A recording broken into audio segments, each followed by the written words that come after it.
नहीं लगता है सच सुनने वाले यहाँ पे ऑपोजिशन में कोई बचे हैं, क्योंकि जिस तरीके से काम ये मंत्रिमंडल और हमारे प्राइम मिनिस्टर जी कर रहे हैं, जल शक्ति के माध्यम से हमारे जो मंत्री जी ने सिर्फ केवल एक हमारे क्षेत्र के लिए 1200 करोड़ रुपए, ऐसे हर जिलों के लिए कितने करोड़ 100 करोड़ रुपए उन्होंने दिए होंगे हर घर जल योजना के माध्यम से। हर घर जहां पर जल की आवश्यकता वहां पर नल की योजना देकर, डैम से पानी अपलिफ्टिंग करके वहां पर टैंक्स बनाकर उनको पानी पुरोठा के काम के माध्यम से।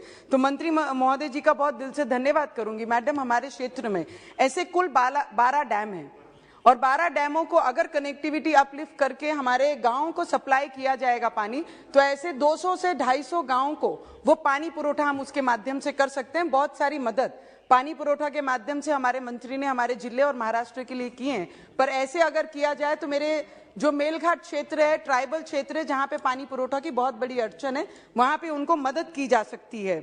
और हमारा शिंबोरा डैम है जो अमृत 2 फेज 2 में आएगा मैडम, वहां पे 30 साल पुरानी पाइपलाइन है जो हर बार हर हफ्ते में हर 15 दिन में टूट जाती है। तो उसकी पाइपलाइन का अगर काम हमने किया और अमृत फेज 2 में 750 करोड़ का हमने स्टेट गवर्नमेंट से फॉरवर्ड किया है सेंट्रल गवर्नमेंट को, अगर जल्द से जल्द वो मदद हमारे डिस्ट्रिक्ट को हुई तो हमारे शहरी विभाग में जितने लोग रहते हैं करीबन उनको इसकी मदद बहुत बड़े पैमाने में होगी।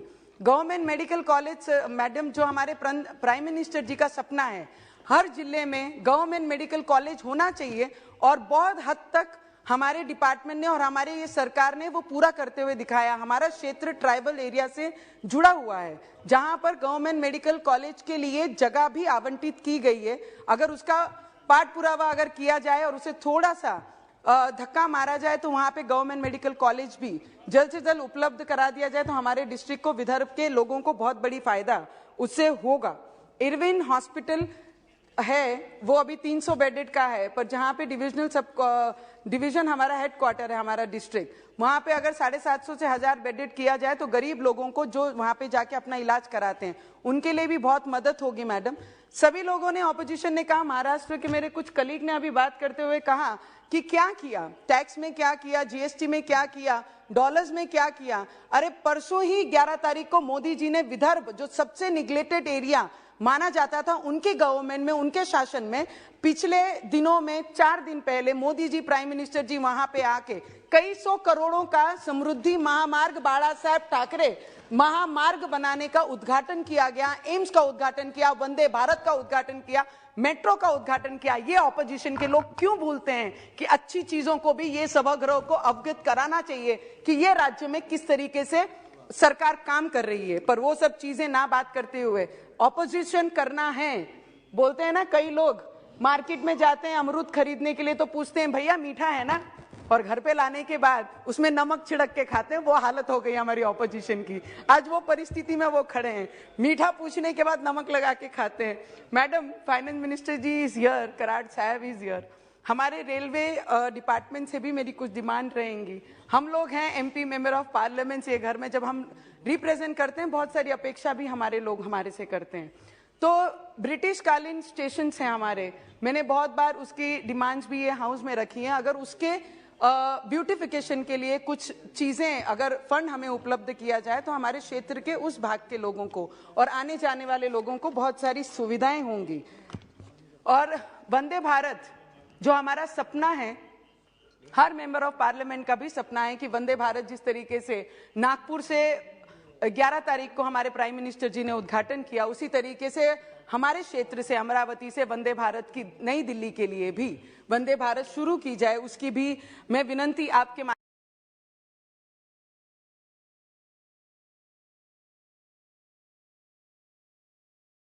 माध्यम से करती हूँ। पंतप्रधान सड़क योजना जो गांव को जोड़ने वाले रास्ते हैं, उसके भी बहुत सारे फंड हमारे सेंटर से हम लोगों को मिले। 175 किलोमीटर मेरे क्षेत्र को यहाँ से सेंटर से प्राइम मिनिस्टर जी के योजना से हमें हमारे लोगों को व्यवस्था के लिए दिया गया है। तो मेरी डिमांड यही रहेगी कि ग्रामीण क्षेत्र, ट्राइबल क्षेत्र के ऐसे कई सड़क हैं, उसको जोड़ने के लिए अगर प्राइम मिनिस्टर जी के ये योजना से हमें और फंड दिया जाएगा तो मेरे गांव के जो गांव एक दूसरे के साथ जुड़े नहीं है, उसे जोड़ने का मौका हम लोगों को अपने क्षेत्र में काम कर लोगों को जोड़ने का मौका मिलेगा।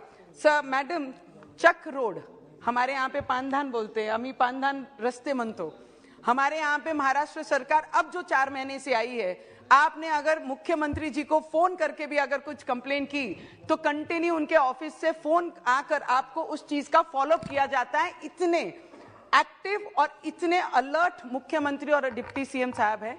अब जो काम होगा चक रोड के लिए, पानदान रस्तों के लिए, उस पर विश्वास है।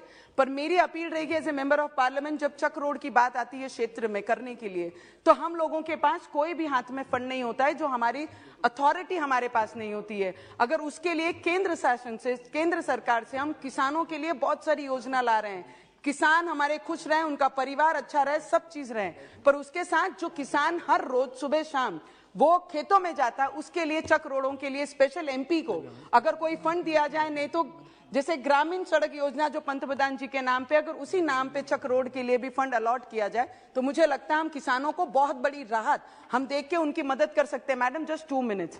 आवास योजना, हमारे पंतप्रधान आवास योजना के जो बहुत सारे प्रॉब्लम्स है, पिछली बार 2.5 साल अलग सरकार राज्य में थी तो बहुत सारी समस्या हमारे आवास योजना के माध्यम से लोगों को हुए, लोगों ने अपना छत खोल के रख दिए पर उनके पास रहने की जगह नहीं, क्योंकि फंड ही अलॉट आया ही नहीं था।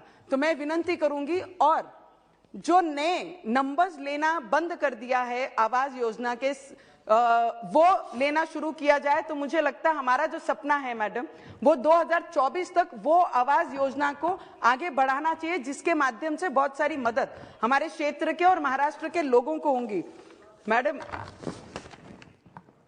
इतना ही बोलना है बस। आई जस्ट टेल जस्ट एक लाइन फाइनेंस मिनिस्टर को, हमारे स्टेट के भी मिनिस्टर और हमारी मैडम आप जिस तरीके से काम कर रही हैं, हम लोगों को प्रेरणा देने वाली काम कर रहे हैं। ये सभागृह को, हर एमपी को एक ऊर्जा देने का काम कर रहे हैं। जो भी फाइनेंस आप लेके आ रहे हैं, जो भी काम कर रहे हैं, मुझे लगता है हम सबके लिए बहुत ज्यादा ऊर्जादायक रहेगा। Thank you so much. Thank you madam chairperson for giving me this opportunity to take part in the discussion on the supplementary demands for grants. That is the first batch of supplementary demands for grants for 2022-23, and also the excess expenditure which was already done in the year 1920. Madam Chairperson, this is the first batch of supplementary demands for grants for an amount of 4.3 lakhs crores of rupees as additional grant to be given for the expenditure. That means it is more than 10% of the total budget allocation for the year 2022-2023. Madam, it includes 75 grants and 6 appropriations. And it is being learned that out of the 4.36 lakh crores of supplementary demands for grants, the net cash outflow is just 3.25 lakh crores of rupees. What is the expectation of the government of having 1.10 lakh